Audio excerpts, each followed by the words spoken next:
Shalom les bénis dans les seigneurs, c'est bien la grande dame Veritas Mbouki. Bienvenue sur votre plateau à ciel ouvert et Congo Révolution News.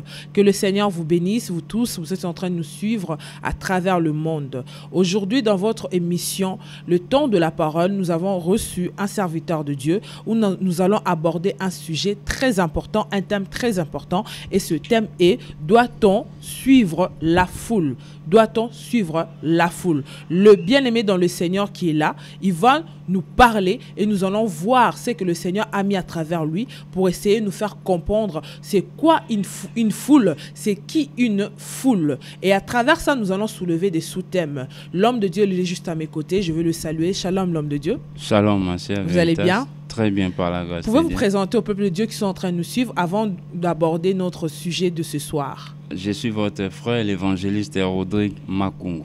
Vous allez bien? Oui, ça va. Quelle bonne nouvelle? Oh, la bonne nouvelle est que Jésus-Christ est Seigneur. Il est déjà à la porte, il revient bientôt et il est en train d'agir. Gloire à Dieu. Aujourd'hui, nous allons aborder un thème très important. Doit-on suivre la foule? Quand nous lisons la parole de Dieu, nous avons vu beaucoup de miracles passer. Le Seigneur a utilisé, le Seigneur a béni, le Seigneur a délivré beaucoup de personnes à travers la foule. Aujourd'hui, dans notre monde, dans notre société, dans le monde, dans l'église, aujourd'hui, nous voyons la foule. Et aujourd'hui, pouvez nous expliquer un peu c'est quoi la foule, c'est qui une foule? Et de deux, est-ce que Dieu existe dans la foule? De trois, est-ce qu'une église où il y a plein de gens, est-ce que Dieu est là? De quatre, on reconnaît-on un serviteur de Dieu à travers la foule? Merci beaucoup pour des questions. Vraiment, c'est beaucoup. J'ai béni Dieu. La foule, c'est la masse, c'est l'ensemble de beaucoup de personnes, c'est les gens. Et la deuxième question, pour être un peu bref, est-ce que Dieu se manifeste dans la foule? Dieu se manifeste dans la foule lorsque la foule suit Jésus-Christ de Nazareth. C'est là où Dieu se manifeste. Lorsque la foule veut être sauvée, lorsque la foule proclame le nom de Jésus-Christ, lorsque la passion de la foule, c'est Jésus-Christ de Nazareth pour être sauvé, pour être affranchi. Et aussi, il y a une chose, les églises où il y a la foule et tout ça, si Dieu est là. Et Dieu, comme j'ai dit, Dieu peut être là, Dieu ne peut pas être là aussi. Parce qu'il y a aussi des églises où il y a la foule, mais Dieu n'est pas là. Pourquoi? Parce que leur façon. Et dans cette église, on parle de qui? Dans cette église, on prie qui?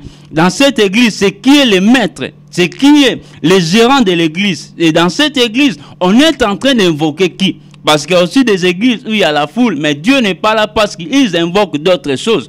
On a vu Élie avec le prophète Ébal. Les prophètes Ébal étaient aussi beaucoup, mais ils invoquaient d'autres dieux. Élie, ils n'étaient pas beaucoup, mais ils invoquaient les véritables et les vrais dieux.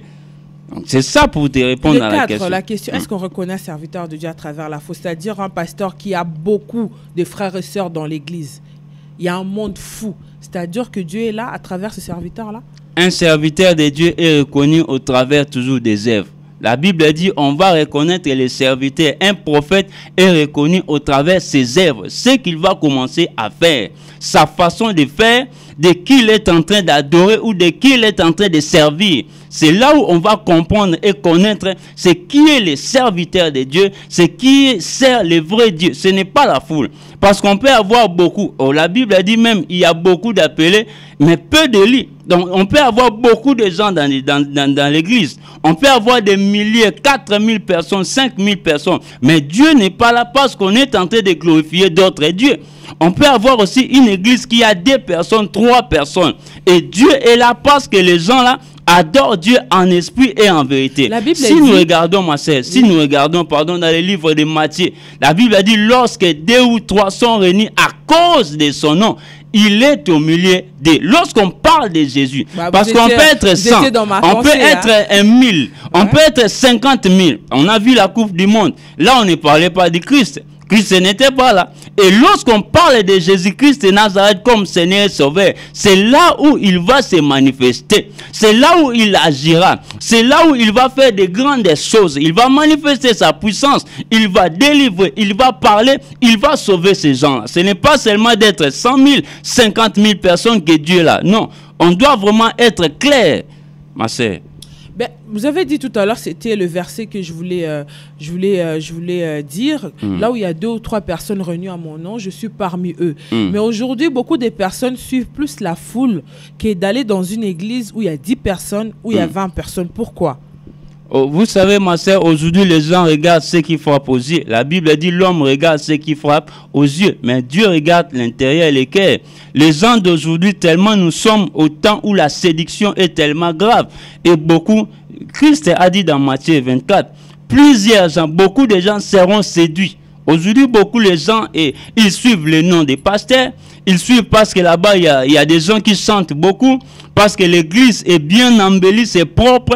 Les gens n'arrivent plus à discerner où je peux aller. Mais c'est pas toute l'église aussi. Même oui, si c'est propre, c'est pas toute l'église. Même s'il y a la foule. Voilà. C'est-à-dire, c'est pas toute l'église où il n'y a pas la présence de Dieu. C'est pas toute l'église. Parce que Christ a dit même, si des d'entre vous s'accordent pour demander quelque chose dans Matthieu toujours, je vais donner. Si des s'accordent pour demander quelque chose, quelconque à Dieu, Dieu va exaucer, il va donner.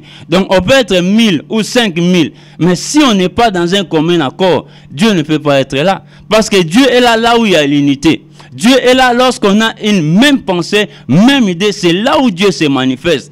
Aujourd'hui, dans des églises, tu vois, les pasteurs prêchent la sanctification, mais les autres ne veulent pas prêcher la sanctification. L'autre, il prêche les dîmes, les autres, les collaborateurs n'aiment pas les dîmes. Ou les collaborateurs aiment les dîmes, les pasteurs n'aiment pas les dîmes. Donc, ils n'ont pas la même vision. C'est pourquoi aujourd'hui, ça ne peut pas être conduit comme ça. Là, il y a un problème. Là, il y a un sérieux problème. Mais le problème, là, vient d'où alors? Le problème, là, ça peut être l'organisation. Ça peut être aussi les visionnaires. Ça peut être aussi les ténèbres qui peuvent diriger l'église.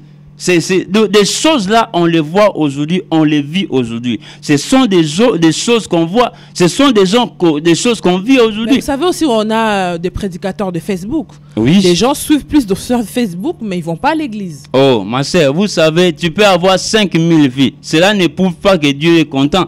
Cela ne prouve pas que toutes les choses que les gens regardent, ils aiment ça. Non. Il y a aujourd'hui, les mauvaises choses sont regardées rapidement, il y a beaucoup de vies. Mais les gens n'aiment pas ça. Ce n'est pas des choses qui édifient. Tu peux faire des vidéos et parce qu'aujourd'hui, les gens croient que l'élévation, c'est sur Facebook. L'élévation, c'est sur YouTube. Non. L'élévation vient de l'Éternel. Ce n'est pas le nombre de vies qui va faire que tu es élevé. Et c'est pourquoi beaucoup de gens s'enorgueillissent. Parce qu'il est en train d'être suivi, il est beaucoup suivi. Il croit qu'il est devenu au top. Il peut croire que Dieu lui a élevé. Or, ce n'est pas l'élévation. David a bien dit que l'élévation ne vient ni de l'Orient. Ce n'est pas Facebook qui élève. Ce n'est pas YouTube, mais c'est l'Éternel qui élève. Là, je sens que vous montez la colère sainte là. Aujourd'hui, qu'est-ce qu'on peut faire pour essayer un peu de voir là où il y a la foule? Qu'est-ce que le bien-aimé peut faire aujourd'hui pour aller dans une église où il y a la présence de Dieu, mais il y a la foule? Est-ce que le bien-aimé aujourd'hui peut suivre la foule? Non, on ne suit pas déjà la foule. Nous devons suivre Christ comme Seigneur et Sauveur. Nous ne devons pas suivre la foule, mais nous devons suivre Jésus-Christ. Là où on est en train de confesser Jésus-Christ comme Seigneur et Sauveur.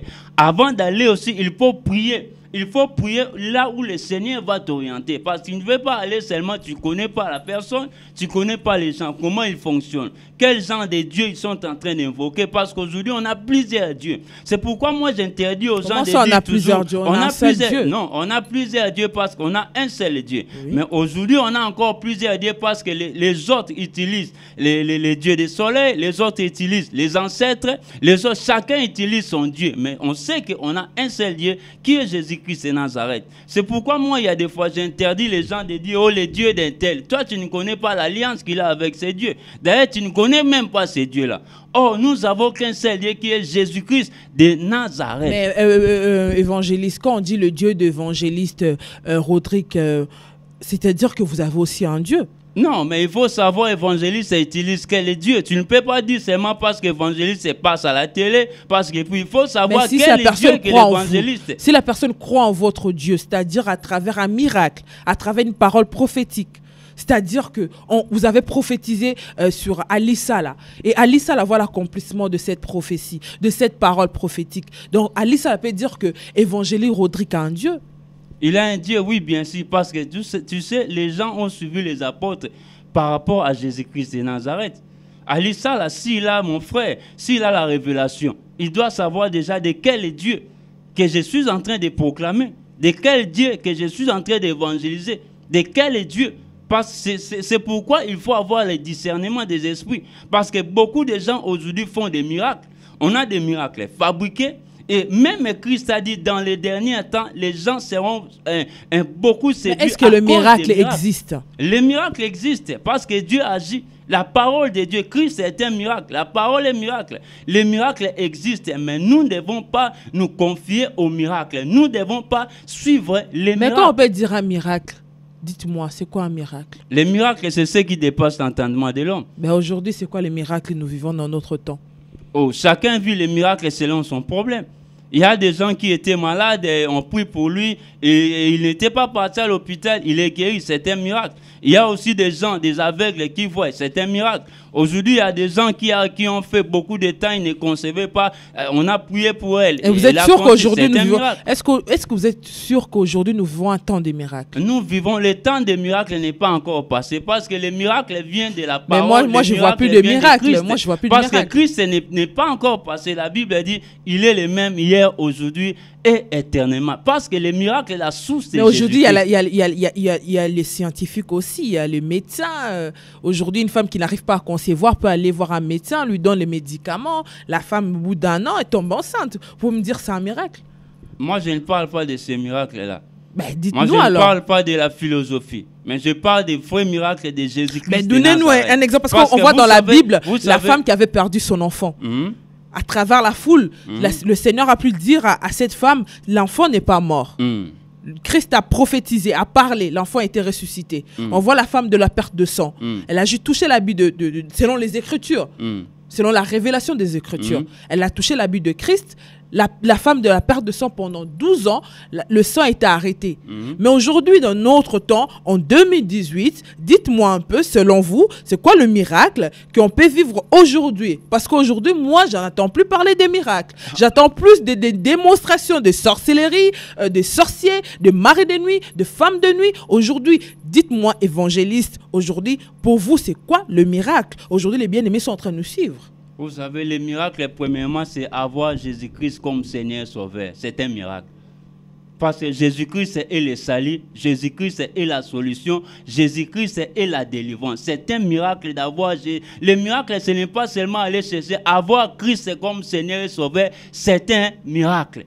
La plus grande bénédiction, c'est quoi? C'est avoir la vie éternelle. Celui qui croira en Jésus aura la vie. C'est ça la plus grande bénédiction. Parce que tout ce que nous voyons aujourd'hui, ça va passer. Aujourd'hui, si tu as Jésus-Christ de Nazareth comme Seigneur et Sauveur, automatiquement tu as un miracle. Ce qui va dépasser l'entendement de l'homme, ce que Christ va faire, l'homme ne peut pas faire ça. C'est pourquoi Christ a dit. Et il a dit dans Marc 16, il a dit, voici les miracles qui accompagneront ceux qui auront cru en mon nom. Ça veut dire, les miracles viennent de Jésus-Christ de Nazareth.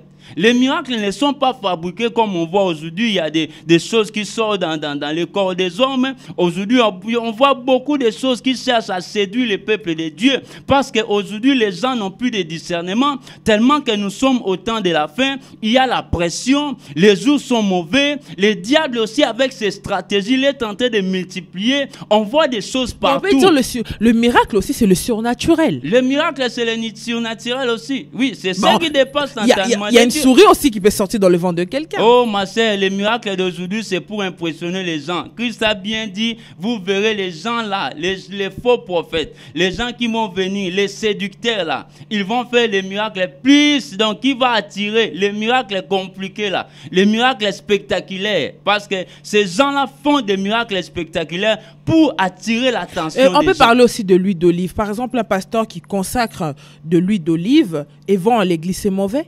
L'huile d'olive n'est pas mauvais, mais vendre à l'église, c'est mauvais, ma sœur.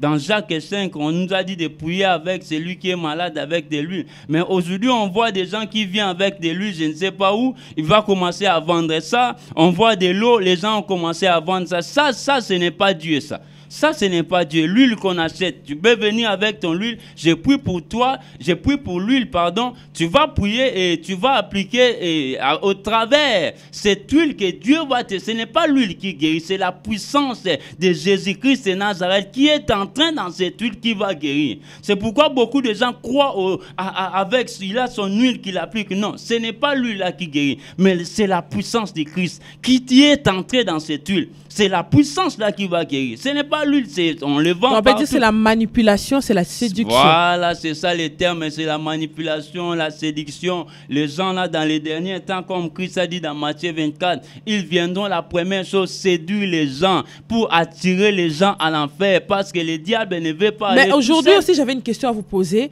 Ce qui se passe aujourd'hui, nous sommes en Europe. Les personnes vont à l'église, les femmes vont à l'église comme les hommes, mais ils ont aussi un serviteur, un prophète à Kinshasa, en Côte d'Ivoire, en Mali, en Sénégal, qui a des messages pour eux, qui ont des messages pour eux, par exemple. Ils vous appellent, vous disent, oui, ma soeur, j'ai reçu tel message pour vous. À chaque fois que la personne est en France, va aussi à l'église. Aujourd'hui, vous trouvez ça normal? Ma soeur, ce n'est pas normal. Ça, ce n'est pas ça, c'est l'apostasie, ça, ce n'est pas normal. Toi, il y a des gens, ils prient ici en France, ils prient en Angleterre, mais il y a un prophète quelque part en Afrique qui donne des prophéties. Souvent, les prophètes là, lorsque vous prenez votre téléphone, vous appelez, ils sont toujours dans une montagne. Lorsque vous appelez, non, je suis à la montagne, on est en train de prier pour toi. D'ailleurs, je suis avec une équipe de 5 personnes, il faut envoyer des cafés, tout ça. Et toi aussi, avec ton SMIC, tu prends ton argent, tu envoies. C'est pourquoi on voit aussi... Là, vous êtes en train de vous chercher des problèmes, là. Non, ce n'est pas... On doit dire la vérité telle qu'on doit dire, moi, je suis un évangéliste. Je parle de l'évangile. Je ne suis pas venu pour caser, non. Je parle de l'évangile de Jésus-Christ, c'est la vérité. Aujourd'hui, on voit beaucoup de gens. Il a ses enfants. Les prophètes au bled, partout, il va appeler nous, envoie les actions de grâce pour les enfants. Ce sont des choses qui sont là pour séduire. Tellement les gens sont mal enseignés. Tellement les gens sont encore des bébés. Ils sont toujours des chrétiens. Or, Christ n'est pas venu former les chrétiens. Ma sœur, on doit quitter ce stade-là. On est venu chrétien, mais nous devons devenir des disciples. On ne peut pas rester toujours des chrétiens. La Bible dit, Paul dit, j'étais un enfant, j'ai mangé comme un enfant. Mais quand je suis devenu adulte, tu ne peux pas porter des baskets des enfants de 5 ans, ma sœur. Ce n'est pas possible, c'est anormal. On va dire, tu as des problèmes psychologiques. Vous voyez? Donc, ma sœur, aujourd'hui, il y a beaucoup de gens qui sont dans cette perdition, en train de suivre des prophètes par-ci, par-là, qui donnent des fausses prophéties, des prophéties qui détruisent les couples, des prophéties qui détruisent des foyers, des familles, des prophéties qui détruisent on attrape des sorciers partout, on est en train de chercher l'argent n'importe comment, des dîmes, des offrandes, on est en train de chercher des actions de grâce, et toi aussi, tellement tu as écouté, tu as seulement soif de la prophétie, tu vas envoyer l'argent et à la fin des comptes, il n'y a rien. Il y a même des sœurs, il envoie l'argent, après le prophète va proposer encore le mariage. Oh, Dieu me montre, c'est toi la femme de ma vie. Après, la sœur va encore donner l'argent. Le prophète vient aussi en Europe. Donc, vous voyez comment les gens sont manipulés. Tout ça, c'est de la séduction. C'est pourquoi la Bible dit, les disciples, ils persévéraient dans les enseignements. Amen. Nous devons persévérer, nous devons être enseignés, aimer les enseignements.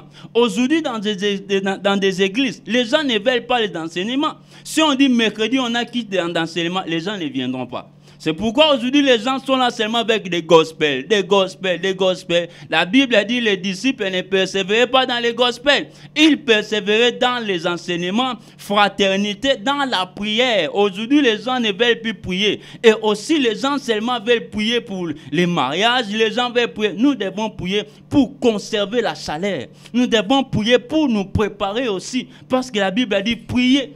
Là, l'évangéliste, je vous vois déchaîner là. Et là, je sens la colère sainte.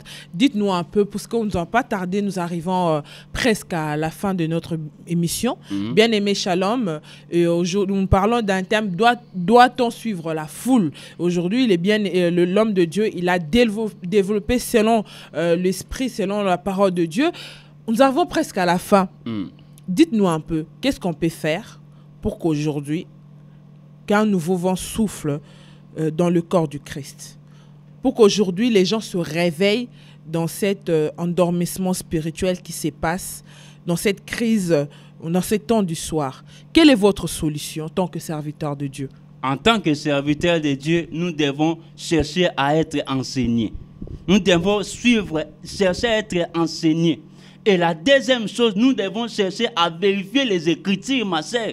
Parce que beaucoup de gens, tout le monde connaît la Bible. Mais les gens ne lisent pas la Bible, ma sœur. Aujourd'hui, on a des Bibles sur nos iPhones, nos Samsung. Les gens ne consultent que la Bible le dimanche. Ou lorsque le pasteur prêche, c'est fini le dimanche, il basta, il prend la Bible et met à côté. Or, Dieu dit à Josué, pour réussir dans ta vie, dans ta mission, que les livres de la loi ne s'éloignent point de ta bouche. Et aujourd'hui, le livre est éloigné de nos bouches. Aujourd'hui, on n'a plus les livres. Les gens parlent de n'importe quoi. Les gens oublient les livres. C'est pourquoi on voit des catastrophes. C'est pourquoi beaucoup de gens sont en otage dans des églises. Ils sont dans des otages. C'est pourquoi aujourd'hui, beaucoup de gens suivent les miracles. Or, nous ne devons pas suivre les miracles. Ceux qui me suivent, je vous interdis de ne plus suivre les miracles. Suivons Jésus-Christ de Nazareth. Lui qui est le Seigneur et le Sauveur. C'est en lui qu'il y a les miracles. Les miracles se trouvent en Jésus-Christ. Le salut se trouve en Jésus-Christ. Parce que Christ ne nous a pas promis les miracles, mais il nous a promis la vie éternelle. Les miracles, les choses de ce monde vont passer. Évangéliste, nous allons revenir, parce que je vois que vous avez beaucoup de choses à dire. Hein. Mais nous arrivons à la fin, nous allons revenir et on va encore aborder un autre sujet. Comment on peut faire pour contacter l'homme de Dieu? Pour contacter l'homme de Dieu, mon numéro c'est 06 52 49 09 32.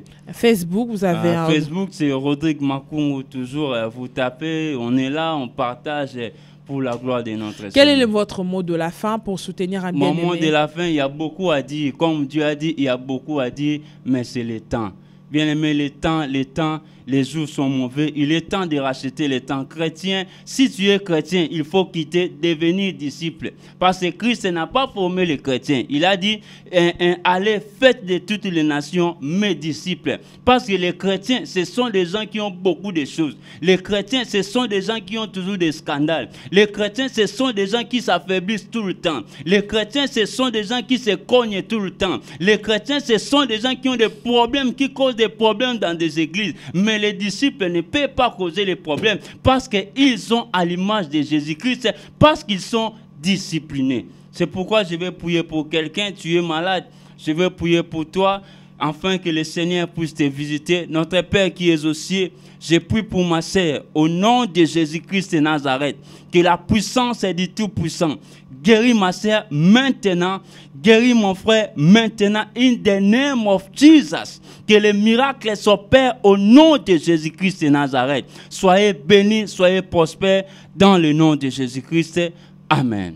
Amen. Merci beaucoup l'homme de Dieu pour ce moment. J'ai été béni à travers vos paroles. Et le miracle se trouve en Jésus-Christ.